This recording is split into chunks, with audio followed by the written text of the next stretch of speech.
नमस्कार, मैं हूं राकेश। आप देख रहे हैं इनवल। इस वक्त मौजूद है हाजीपुर लोकसभा सीट के महुआ विधानसभा में। यहां पे आज अशोक चौधरी का कुछ देर पहले कार्यक्रम हुआ है। अशोक चौधरी लगातार चिराग पासवान के लिए चुनावी मैदान में है और लगातार जनता से संपर्क कर रहे हैं। ऐसे में इस वक्त हमारे साथ मौजूद है भाजपा अति पिछड़ा प्रकोष्ठ के प्रदेश प्रवक्ता गुलाम अख्तर अंसारी जी, और साथ ही साथ हमारे साथ मौजूद है जदयू अल्पसंख्यक प्रकोष्ठ के उपाध्यक्ष प्रदेश उपाध्यक्ष डॉक्टर मुन्ना अंसारी जी। हम दोनों लोगों से बात करेंगे और जानेंगे कि बिहार की जो बदलती राजनीति है, बिहार में जिस तरह से राजनीतिक ने बदलाव लिया है, जिस तरह से करवटें आई हैं, उसका क्या फ़ायदा होने जा रहा है, क्या नुकसान होने जा रहा है। सर, हमारा सवाल सबसे पहले हम बात करेंगे जदयू के जो प्रदेश उपाध्यक्ष है मुन्ना अंसारी जी से।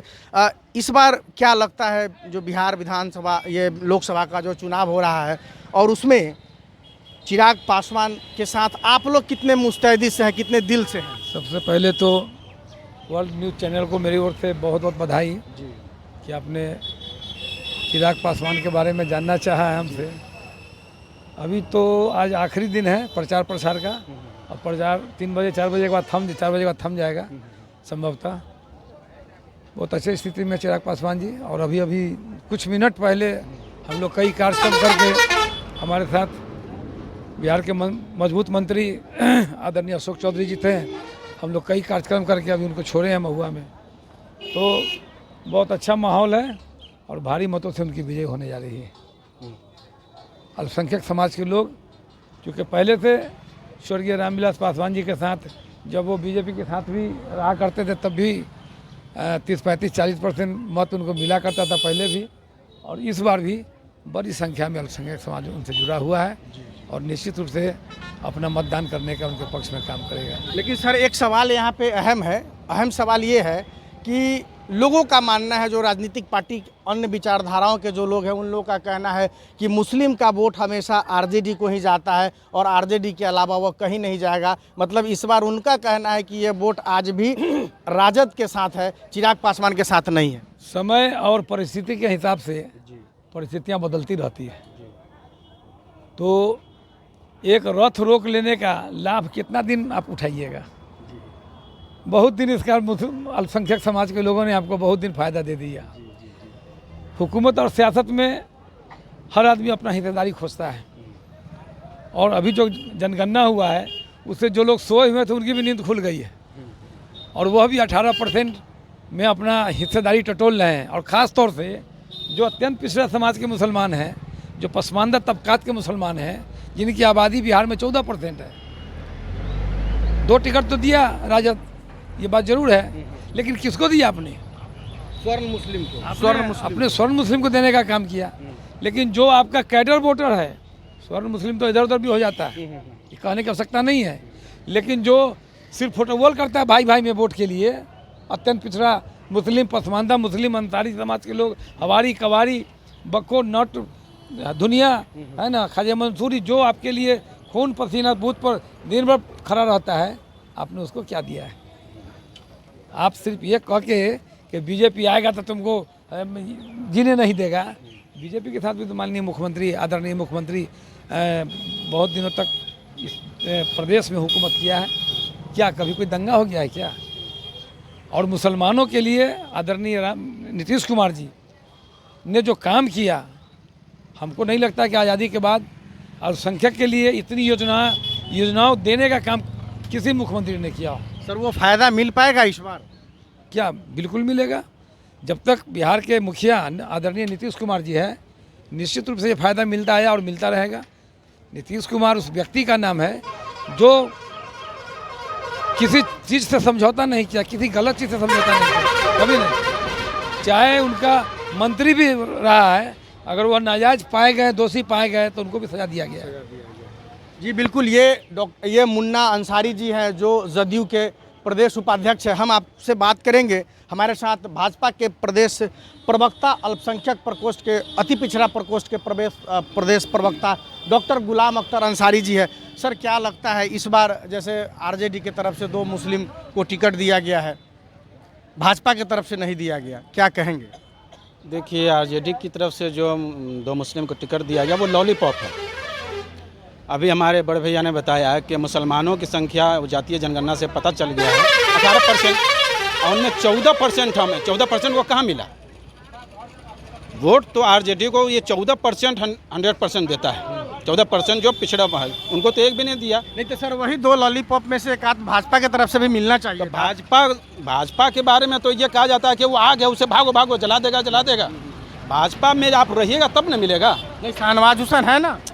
अब शाहनवाज हुसैन एक शाहनवाज हुसैन बेचारे पूरे देश को कहाँ तक के ये करेंगे? कम से कम एक टिकट मिलना चाहिए। शाहनवाज हुसैन को मंत्री बनाया गया ना, मंत्री बनाया गया, उनको बराबर मंत्री बनाया गया है, उनसे काम लिया गया है। जब शाहनवाज जी जब मंत्री थे, अभी उद्योग मंत्री थे, तो देखिए मुजफ्फरपुर में कितना बेहतरीन विकास हो रहा था। पूरे प्रदेश में घूम कर उन्होंने उसमें अच्छा काम किया है। तो मुसलमान को तो आने ही नहीं दिया जाता है। अब मैं एक मुसलमान भाजपा में हूँ तो चारों तरफ से लोग कहते हैं अभी दीन फरोश है, ज़मीर फरोश है, ये फरोश। अरे भाई पहले जाइए तो। तन्हा एक प्रधानमंत्री नरेंद्र भाई मोदी जी हैं जो आज़ादी से लेकर अब तक के उन्होंने सिर्फ मुस्लिम पसमानदा की बात की है। प्रधानमंत्री होते हुए मुस्लिम पसमानदा की बात उन्होंने की है। तो अब कम से कम हम मुस्लिम पसमानदा भाइयों को समझना चाहिए कि जो हमारे हक़ की बात करे, जो हक़ देने की बात, हम उनसे करीब हों। जब करीब होंगे तब ना हमको हक़ मिलेगा।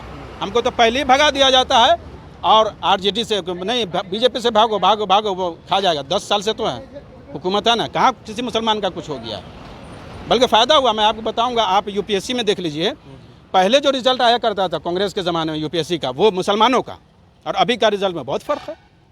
भाजपा के आने से मुसलमान तो और सिविल सर्विसेज में और बढ़े हैं, एजुकेशन में बढ़े हैं, क्योंकि यहाँ पे सबका साथ, सबका विकास की बात की जाती है। किसी एक की मसीहाई का दावा करके उनको बेवकूफ़ नहीं बनाया जाता है।